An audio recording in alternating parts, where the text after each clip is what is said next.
नमस्कार दोस्तों, स्वागत है आपका अपने YouTube चैनल झुंझुनू एजुकेशन पर। मैं आपका अपना नितेश तिवारी झुंझुनू। मित्रों, आज अपन इस वीडियो में बात करेंगे जीएनएम फर्स्ट ईयर है उसके पेपरों के इंपोर्टेंट क्वेश्चंस की कि भाई जीएनएम फर्स्ट ईयर की जो मेन एग्जाम है उसमें कौन कौन से क्वेश्चन आ सकते हैं, कौन से मोस्ट क्वेश्चन बन सकते हैं, वो मैं आपको बताऊंगा। तो अपन आज पहला पेपर की बात करेंगे। बायो साइंसेज है उसके इंपोर्टेंट क्वेश्चन की। बायो की जो साइंस है उसके इंपोर्टेंट क्वेश्चन कौन कौन से बनेंगे वो अपन इस वीडियो में डिस्कस करेंगे। तो जो बच्चे पहली बार झुंझुनू एजुकेशन का वीडियो देख रहे हैं ना, फटाफट चैनल को सब्सक्राइब कर लो, क्योंकि सिलेबस पे आधारित पॉइंट टू पॉइंट अपन क्वेश्चन देखें कि कौन से पॉइंट से कौन सा क्वेश्चन बनेगा, सारे से मैं बताऊंगा आपको एक एक दो दो क्वेश्चन। तो उनको अच्छी तरीके से आप लोग तैयार कर लेना भाई, ठीक है। दूसरा काम क्या करना है आपको, ये काम आप लोगों के लिए महत्वपूर्ण है भाई। टेलीग्राम सबको ज्वाइन करना है, झुंझुनू एजुकेशन नाम से। इस पे आपको नोट्स, प्रैक्टिकल फाइल, सारी जानकारी मिल जाती है। कोई समस्या हो तो इंस्टाग्राम पर आप मैसेज कर सकते हो। फॉलो जरूर कर लेना, झुंझुनू एजुकेशन नाम से इंस्टाग्राम अकाउंट है।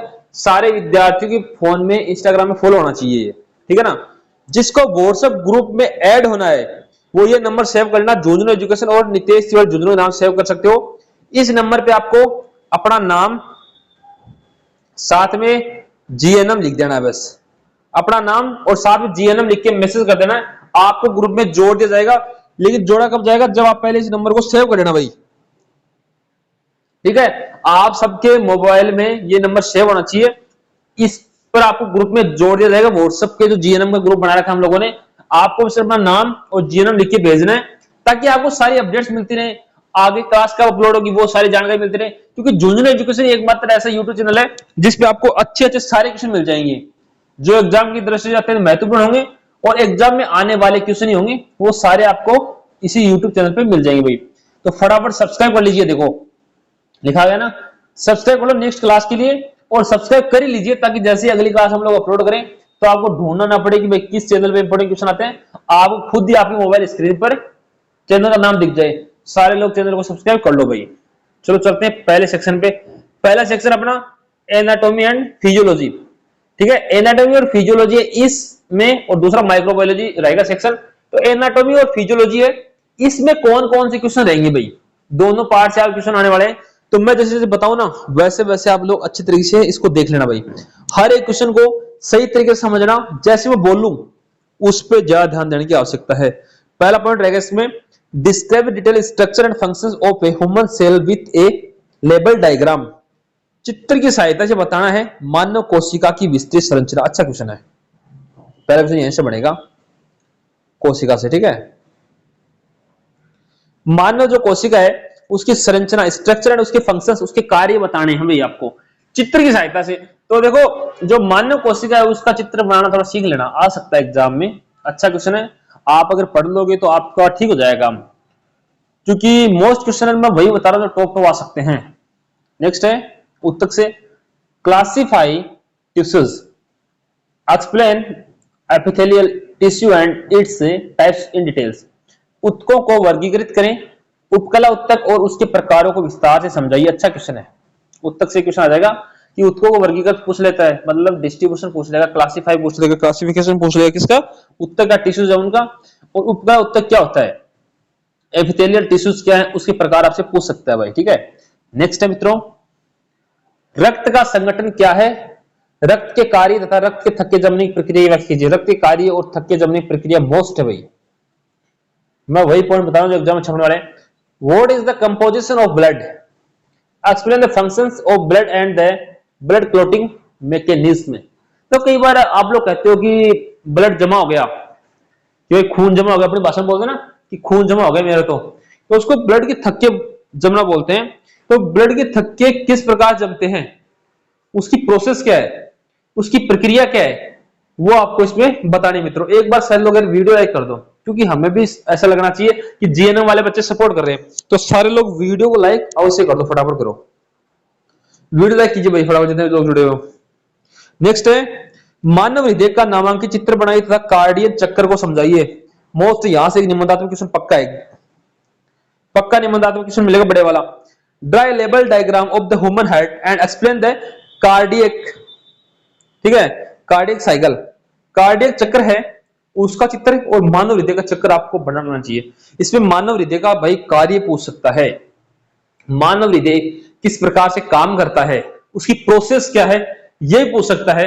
तो मानव हृदय के बारे में ढंग से पढ़ लेना, मानव हृदय से निबंधात्मक क्वेश्चन आपको देखने को मिल सकता है एग्जाम में, ठीक है ना। मानव हृदय का निबंधात्मक क्वेश्चन देखने को मिल सकता है। आपको जितने पॉइंट्स हैं सिलेबस उनमें से एक एक क्वेश्चन बता रहा हूं भाई, एक एक क्वेश्चन तो आपको पढ़ना ही पड़ेगा प्रत्येक पॉइंट से, क्योंकि अपन को अच्छे नंबर लाने हैं।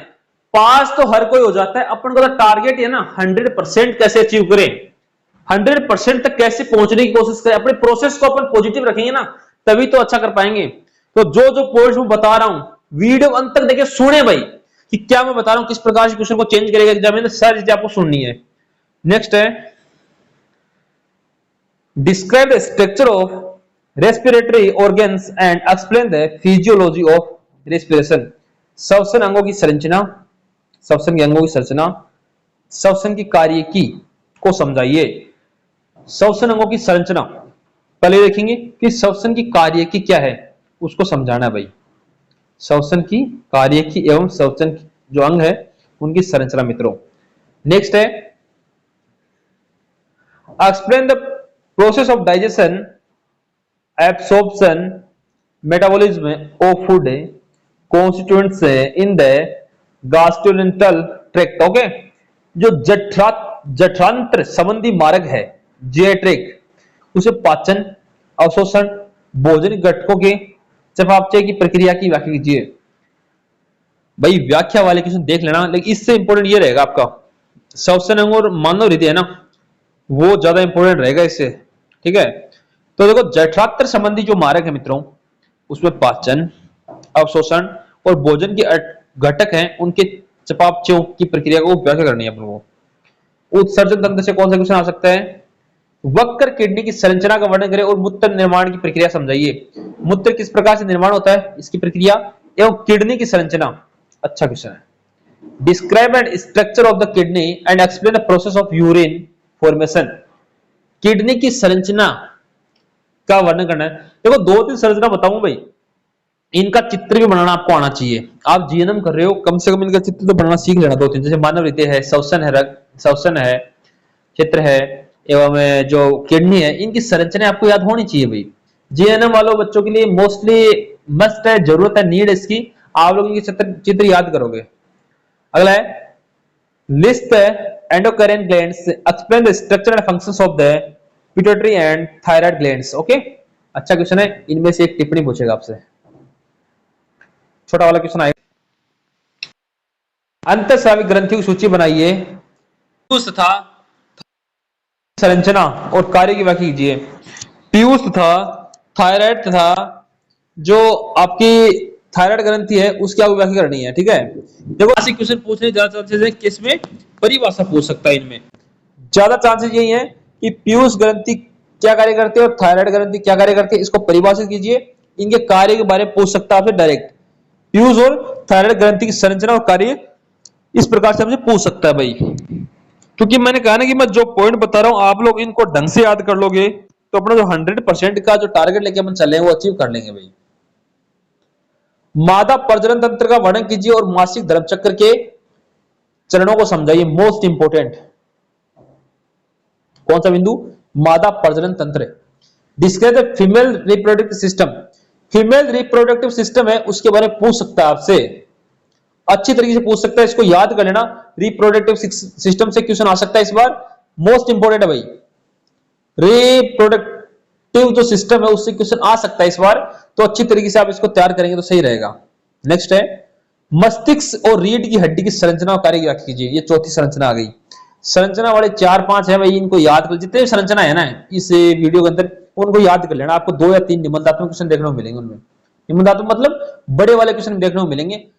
Explain the structure and functions of the brain and spinal cord। ठीक है भाई, रीढ़ की हड्डी है, आज लोग आप लोग कहते हैं यार चला नहीं जाता, रीढ़ की हड्डी दर्द होने लगा, वो है रीढ़ की हड्डी। रीढ़ की हड्डी और मस्तिष्क इनकी संरचना तथा कार्यों का वर्णन कीजिए। करो भाई। नेक्स्ट है draw the neat table diagram of the eye and explain the physiology of vision.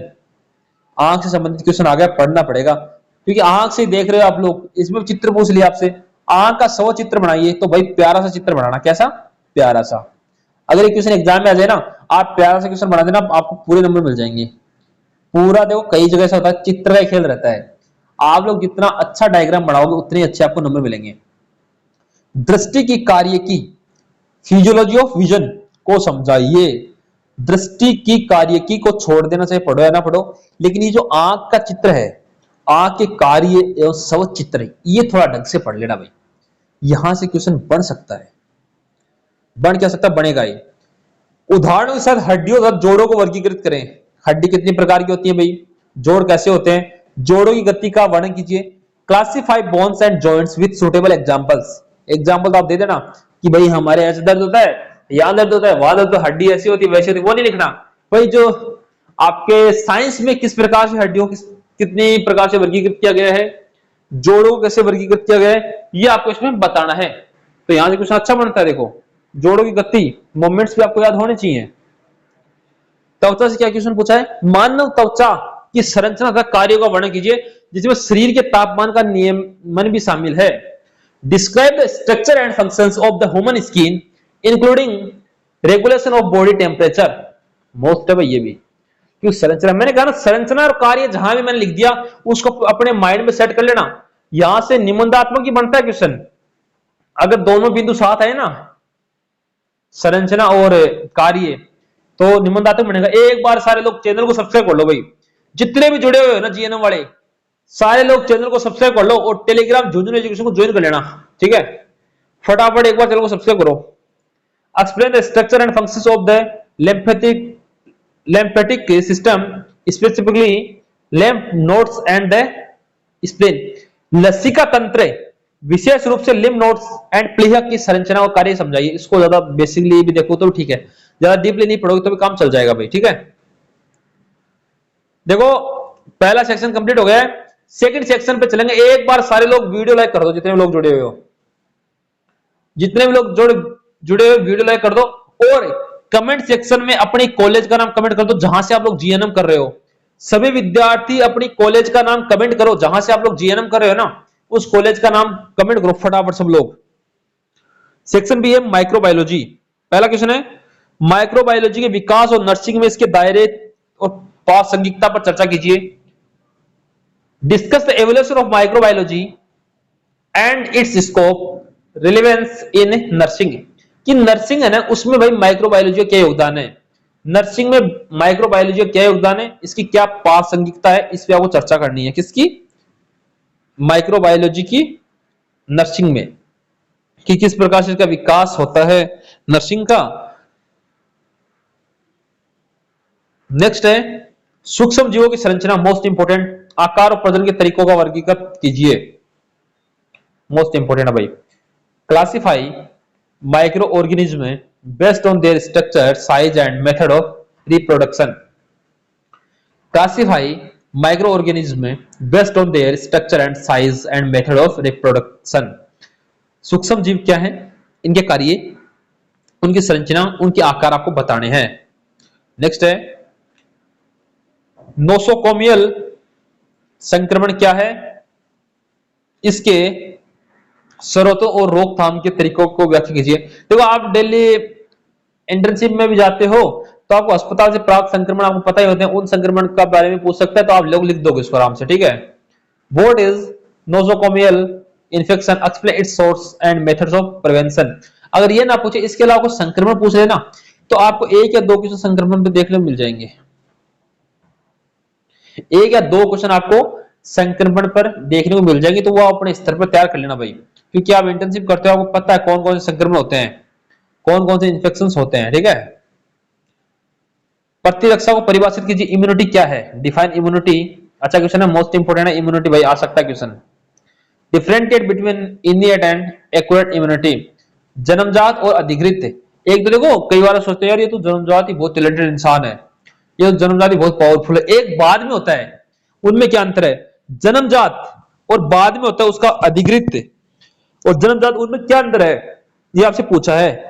तो डिफाइन इम्यूनिटी, पहले आपको ये देखना है प्रतिरक्षा होती क्या है।